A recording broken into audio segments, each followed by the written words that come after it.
Hey everyone, welcome back to my UGC NET Criminology lecture series. Today we are going to learn Radical Criminology. What if crime is not just about breaking the law, but about who makes the law and whose interest it serves? Today we explore Radical Criminology, a perspective that challenges everything we think we know about crime and justice.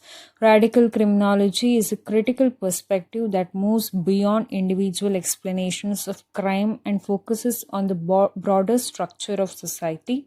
Instead of asking why people commit crimes, it raises a deeper question: who defines crime and in whose interest are laws created? This perspective is heavily influenced by the ideas of Karl Marx, who argued that society is divided into classes, particularly between those who hold economic power and those who do not. According to Radical Criminology, laws are not always neutral or equally applied, rather they may reflect the interest of dominant groups in society. This perspective is closely linked to the critique of capitalism, suggesting that inequality, poverty, and limited access to resources can create conditions where crime is more likely to occur. At the same time, harmful acts committed by powerful individuals or corporations may not always be treated with the same level of seriousness within the legal system. One of the central ideas of radical criminology is that crime must be understood in the context of power and inequality. It argues that individuals from marginalized sections of society are more likely to be criminalized, while those in positions of power may have greater access to legal resources and influence. Another important idea is that economic structures play a key role in shaping behavior. In societies where there is a significant gap between the rich and the poor, some individuals may turn to crime due to lack of opportunities. At the same time, large-scale harms such as corporate negligence, financial fraud, or environmental damage may not always receive proportional attention or punishment. Importantly, radical criminology does not justify crime, but it encourages us to examine the deeper social conditions that influence both criminal behavior and functioning of the justice system. A significant example often discussed in this context is the Bhopal Gas Tragedy of 1984. In Bhopal, a gas leak from a pesticide plant released methyl isocyanate into the surrounding environment, affecting thousands of residents. Immediate deaths were reported in the thousands, and many more people suffered long-term health consequences, including respiratory issues, disabilities, and other chronic conditions. Legal proceedings followed, and the case involved questions of corporate responsibility, compensation, and jurisdiction.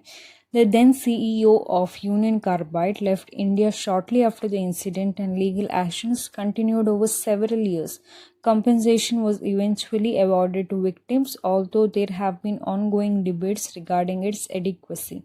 From the perspective of radical criminology, scholars often use this case to discuss how large-scale industrial harm is addressed within the legal system and whether accountability mechanisms are equally effective when powerful organizations are involved. Another example is the Satyam Scam of 2009, which involved financial irregularities within a major Indian IT company.